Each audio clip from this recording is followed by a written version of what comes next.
Praise the Lord.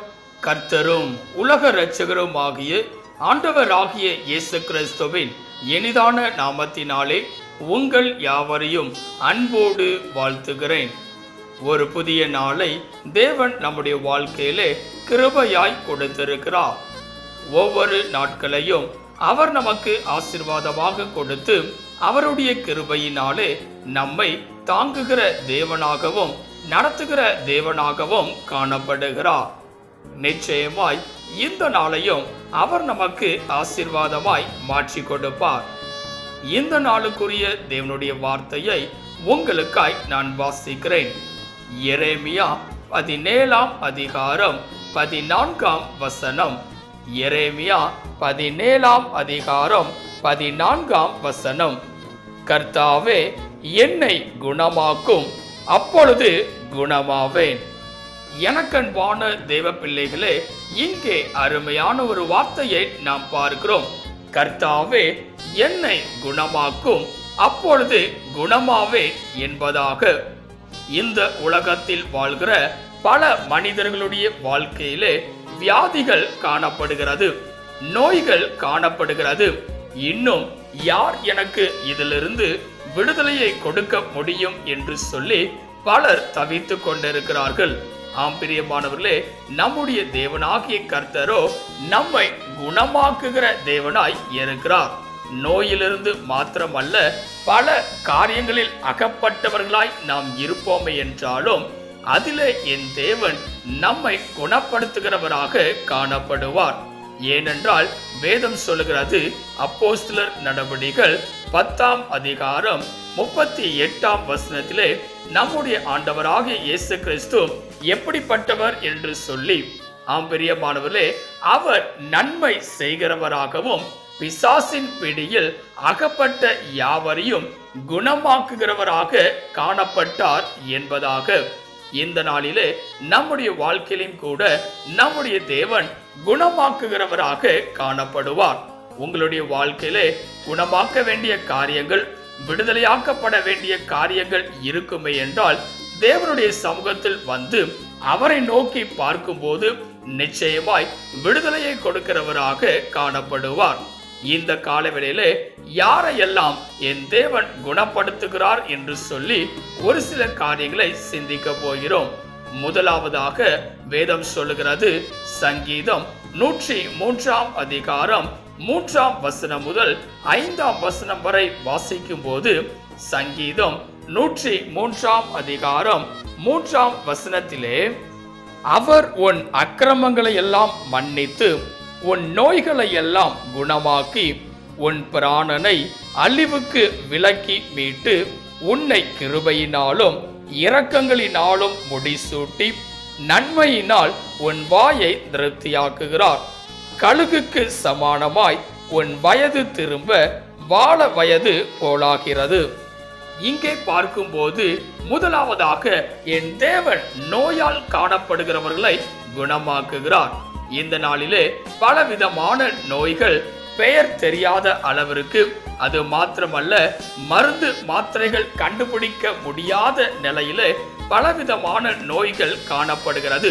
ஆனால் வேதம் சொல்லுகிறது, என் தேவனால் கூடாத காரியம் ஒன்றுமில்லை.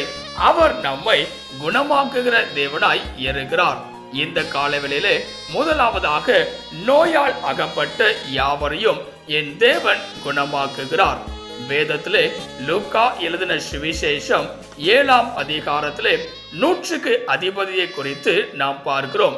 இந்த 100க்கு அதிபதியின் வேலைக்காரன் மரண அவஸ்தை படுகிற ஒரு மனிதனாய் காணப்படுகிறான். அப்பொழுது இந்த வேலைக்காரனுக்காக 100க்கு அதிபதி ஆண்டவராகிய இயேசு கிறிஸ்துவின் பாதத்தில் வந்து தன்னுடைய வேலைக்காரனை குணமாக்கும்படி வேண்டிக் கொள்ளுகிறார். அப்பொழுது ஆண்டவராகிய இயேசு கிறிஸ்து உன் வீட்டுக்கு வருகிறேன் என்று சொல்லும் போது 100க்கு அதிபதி அவரை பார்த்து, நீர் ஒரு வார்த்தை மாத்திரம் சொன்னால் போதும், வேலைக்காரன் சொஸ்தமாவான் என்று சொல்லுகிறார்.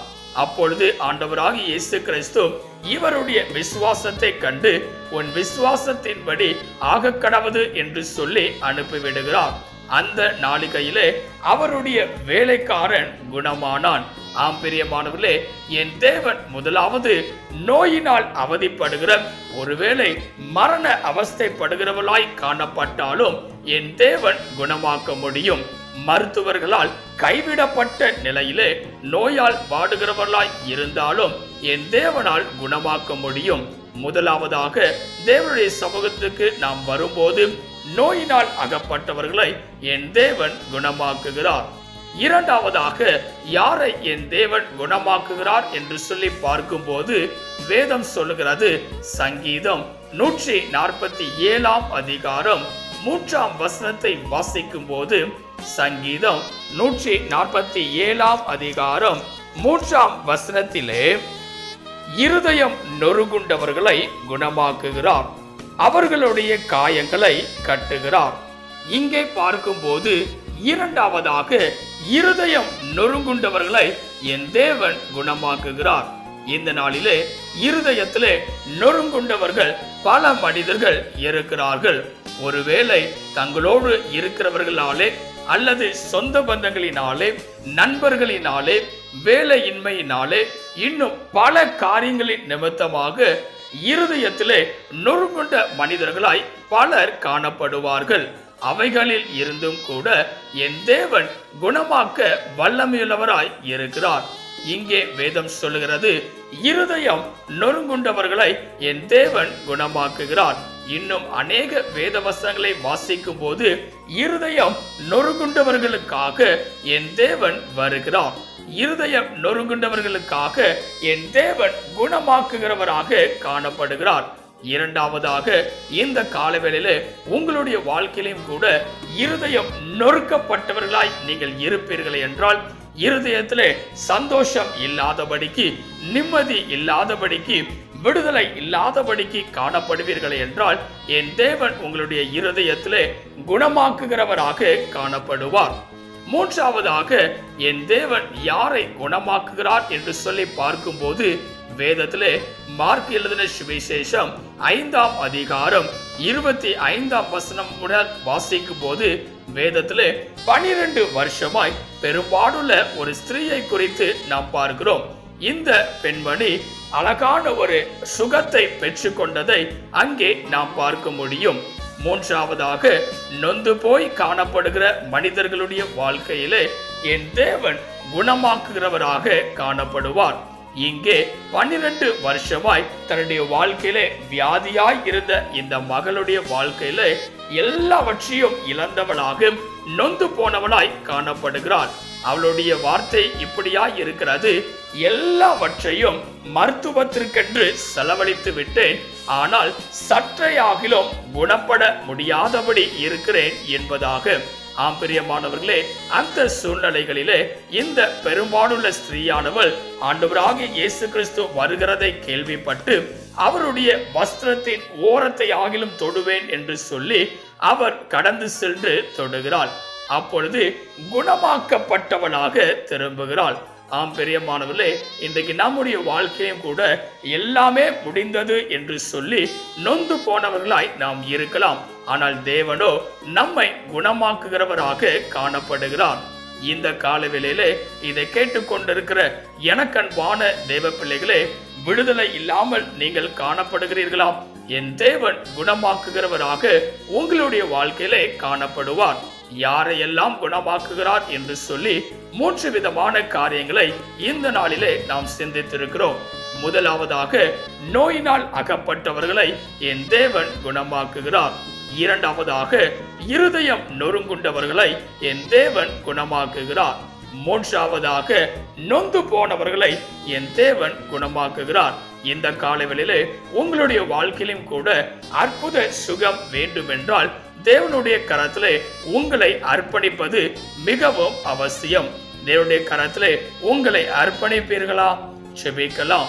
கிருபையும் இரக்கமும் நிறைந்த எங்கள் அன்பின் பிதாவே, இந்த ஆசீர்வதிக்கப்பட்டதான நல்ல காலை வேளைக்காய் நன்றியோடு உம்மை துதிக்கிறோம், உம்மை ஸ்தோத்தரிக்கிறோம். நீர் கொடுத்த அற்புதமான உம்முடைய வார்த்தைக்காய் நன்றி செலுத்துகிறோம். நீர் எங்களை குணமாக்குகிற தேவன் என்று சொல்லி நாங்கள் பார்க்கிறோம். இந்த காலவெளியிலே இதை கேட்டுக்கொண்டிருக்கிற, இதை பார்த்து கொண்டிருக்கிற ஒவ்வொரு பிள்ளைகளையும் என் தேவன் குணமாக்குகிறவராக, சுகத்தை கொடுக்கிற தேவனாக, அற்புதங்களை செய்கிற தேவனாய் இருக்கும்படியாய் நாங்கள் செபிக்கிறோம். நீரே ஒவ்வொருவர்களுடைய வாழ்க்கையிலும் பெரிய காரியங்களை செய்வீராக. நீர் மாத்திரம் மகிமைப்படுவீராக. இயேசுவின் நாமத்தில் செபிக்கிறோம் எங்கள் ஜீவனுள்ள நல்ல பிதாவே, ஆமென்.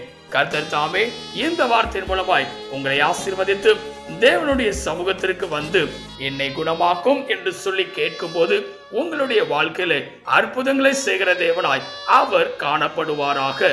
ஆமென். God bless you.